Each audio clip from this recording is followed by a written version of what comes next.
And now, let's bring out our special guest.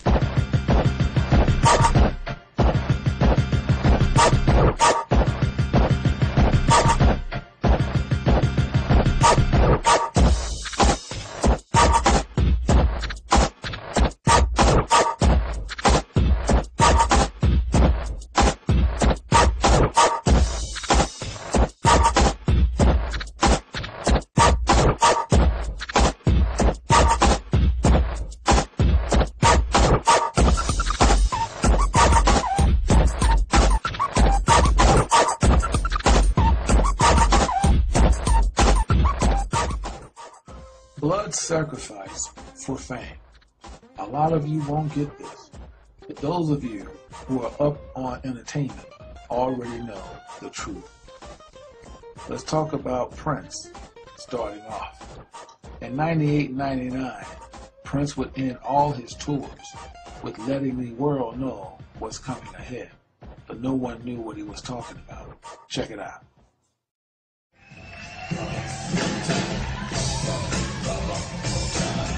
We got one more, and we're gonna get out. I gotta go home, y'all. I gotta go back to America. I gotta go get ready for the bomb. Osama bin Laden getting ready to bomb. Osama bin Laden getting ready to bomb. You move. Osama bin Laden getting ready to bomb.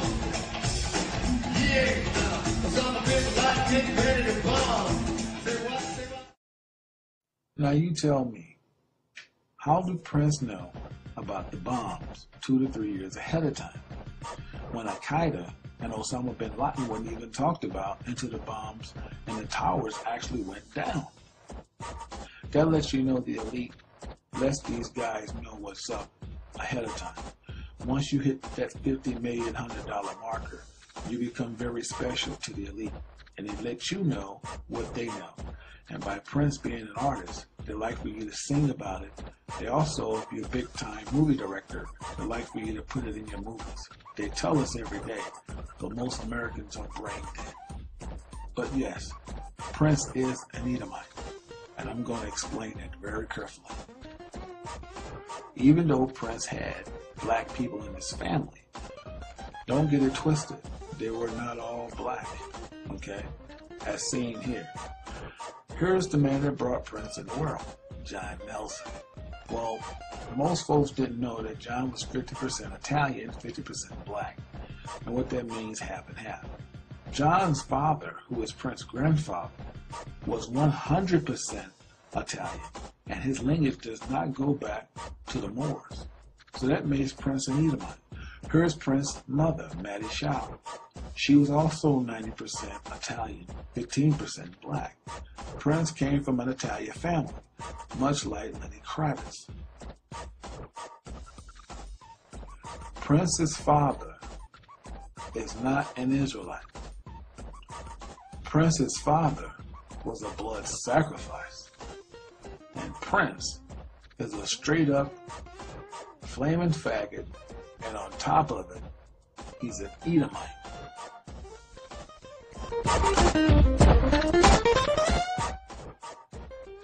Prince's father dies. The sacrifice is fulfilled.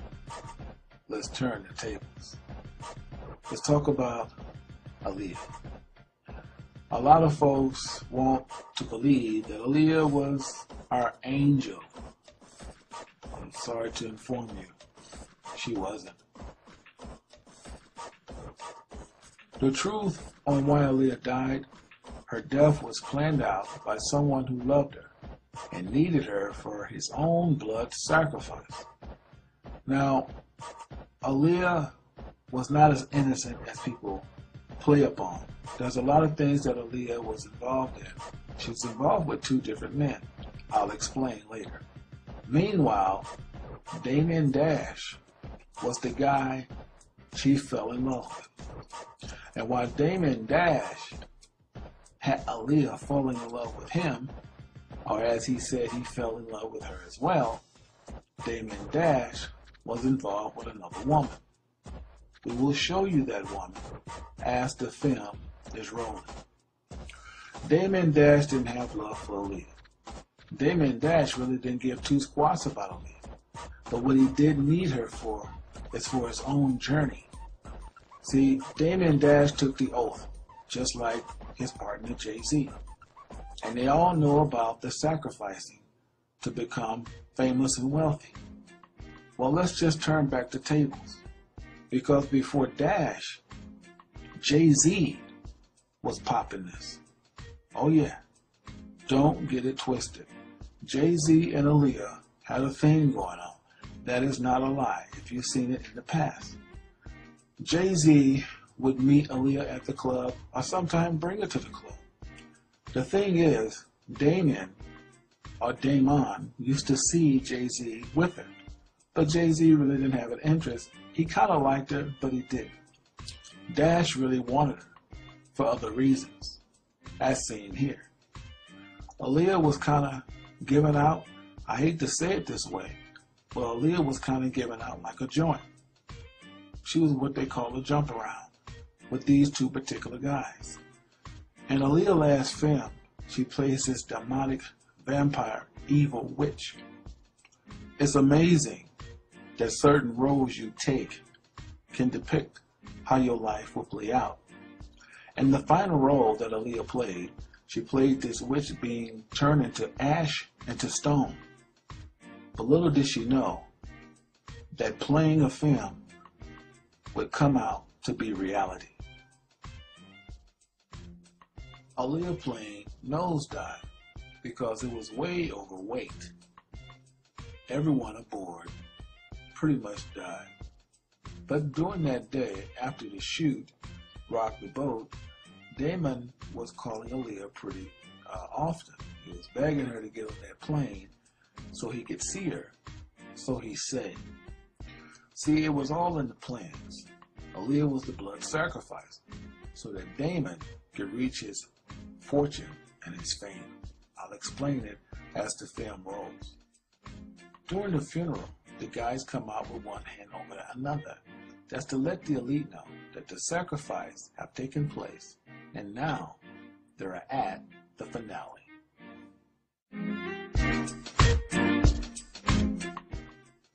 Rachel Roy is well aware of the sacrifices that goes on in Hollywood. She was with Damon at the time of the death of Aaliyah. See, he met her as an intern working for Rockaware, fell in love with her, even impregnated her in 1999, about the same time he met Aaliyah. She knew about Aaliyah. She also knew Aaliyah was going to be their sacrifice for fortune and fame.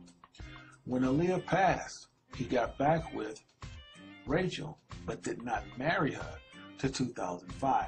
He didn't want people to be seen so suspicious. Meanwhile, Aaliyah's death hits everybody like a storm. But don't get it twisted. What you didn't know is that Aaliyah was down with the Baphomet. Now, she wasn't down with the sacrifices, especially if she knew she was going to be sacrificed. But Aaliyah would always throw up her Baphomet sign like all the rest of them, because she was a part of the brotherhood as well, on the female side. Don't get it twisted. The women sell out too. What did he get for sacrificing her? Rockaware. Pro Kids. State Property Films. The clothing line of CEO. But Damon saw Jay-Z moving faster, so he wanted to get rid of Rockaware. So he sold it to Jay-Z for $30 million. But Jay-Z was always up on game. Jay-Z said, thanks, brother. Took it to his partners and flipped it for $204 million. Talk about screwing you without Vaseline. Ouch. Damon seen Jay-Z moving in the fast lane, so Damon would have secret talks and try to work out a distribution deal behind the elite's back. Jay-Z went and told leaders of the Boule this would make Jay trustworthy and give much wealth for his snitching.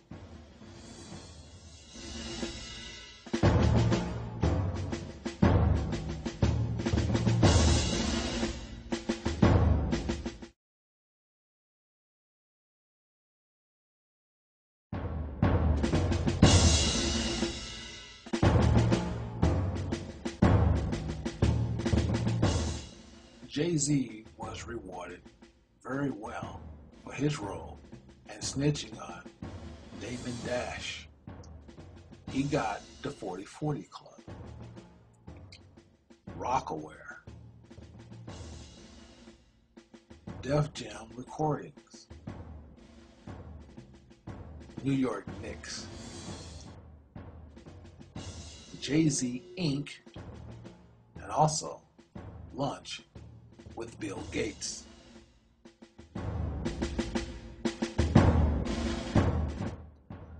After DeBoule talked to Jay-Z, Damon Dash and his partners in crime would not be the same. A part of the deal that they was trying to do, J. Prince from Rap-A-Lot Records, Irv Gotti from Murder Inc., and last, Mr. Suge Knight. All these guys was trying to do a distribution deal behind the Elite's back. But what they didn't know is no black man's going to run nothing in Hollywood as long as white folks control it. So they called the FBI, who's on payroll, to shake these guys down. And boy, didn't they shake them down. J. Prince was stricken. He was hit with all kind of fines. He was damn near going broke. But if he could produce a blood sacrifice that would give him some royalties back. And he did, with PIMP-C. PIMP-C did not die of an overdose cough syrup. He was held down and gave a lethal injection. Now, Suge Knight's a little bit different, because in the mid-90s, Suge wanted wealth fast and quick. Who did they get him to sacrifice? Oh, come on, y'all should know that. Tupac Shakur.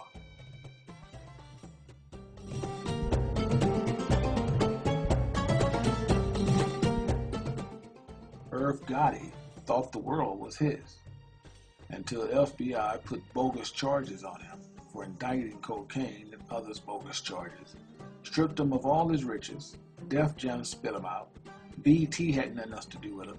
They pretty much took him for broke, stripped him of everything he ever worked for in his life. Damon Dash followed right behind. He could not pay his bills.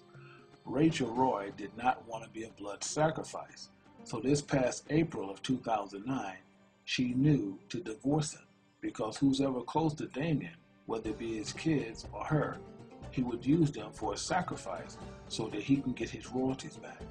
What did Damon do? He went back to Jay-Z. So you know what that means.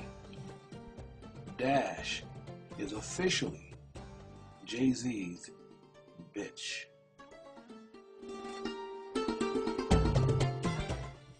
Michael Jackson died on a drug overdose. Michael did not die of complications of the heart. I guess so, after the drug overdose reached his heart. See, all of this started some time ago. Michael's been carrying the estate all his life. He's been taking care of his family all his life. Janet thought it would be a good idea to do a reunion tour, but Janet was coerced with Joe Jackson. Remember, Joe Jackson still tells these people what to do even at age 50. So Michael didn't comply. He gave a verbal agreement that he would do a tour in the States. Meanwhile, he signed another deal in London. If you Google back, it'll tell you that the Jackson was currently being sued. But they worked out a deal that they do all the dates starting off in London. Michael did not get along with all his brothers, contrary to what they want you to believe. Michael did have a well rapport with Jermaine and Janet, but that was growing thin. Michael spent most of his time as a loner because he just got tired of carrying the weight of his shoulders of the family. This is what it's all about. Michael was the blood sacrifice for the Jacksons. See, Michael did not want to do all these dates. He was not into carrying the estate for the entire family. He did love his mother, but his family, his siblings, was getting on his nerve. So that infuriated the family. Hey, do not be fooled by all those crocodile tears and all that dressed in black. Let me tell you something. Everyone in Hollywood knows about the Baphomet and the sacrificing of death to be wealthy, of fame. They're just putting you on. But let's take a brief moment and talk about her husband, Jermaine Dupri. Everybody knows him, right? Did you know that Jermaine Dupri was a molester? You remember the group called Crisscross?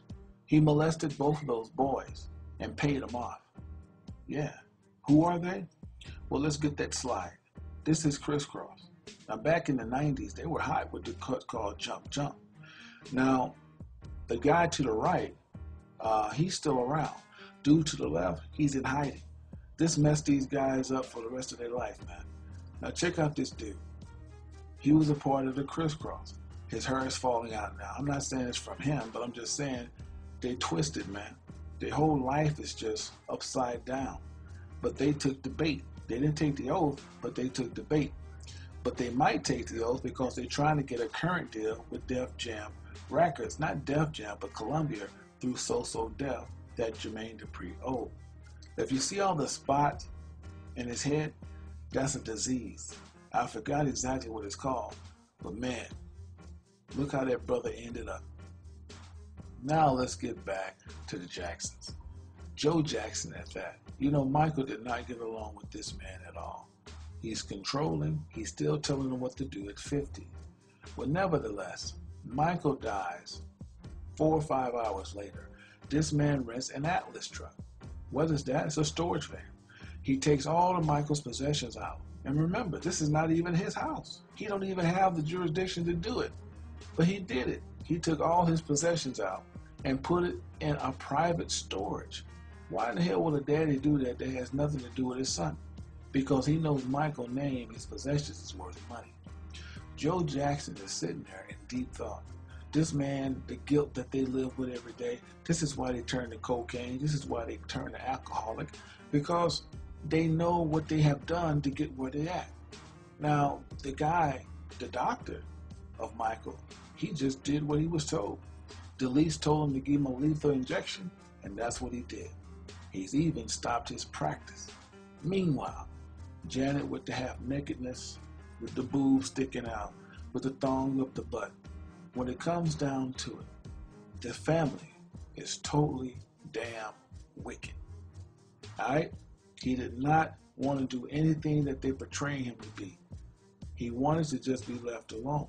And there's only one person that told the damn truth, and that's LaToya. I guess you say why. LaToya is only telling the truth because she was left out the loop. They wasn't going to give her none of the shares, and they still not going to give her none of the shares that's coming into the Jackson estate. So she's telling all. Even the mother, Catherine, she knows about why her son had to die. He's worth more dead than alive. Look how she's looking. She knows the truth. Meanwhile, Michael Jackson was the blood sacrifice for the Jackson estate. We have a couple more, and it will be kind of quick. Kanye West wanted to be just where Jay-Z's at. So Jay-Z took him under his wing and told him about the blood sacrifice. Kanye agreed. His mom would be sacrificed. And while she was being sacrificed, Kanye took a trip to London so that it could be totally a mishap for him to get the news. Let's talk about Jennifer Hudson. Can't believe it. Some of you don't want to believe it. These people do not love their family. It's all about the fame. It's all about the wealth. Yes, she did. But not only did she kill her mom, she sacrificed her entire family except her other sister, who was in on it as well. If you recall, her sister was on MySpace page a day before the funeral, kicking it. This is truth. So who is due for sacrifice right now? Beyonce. You see, out of all the fame Beyonce's got, none that we know of who she sacrificed. Well, let's take a closer look at what she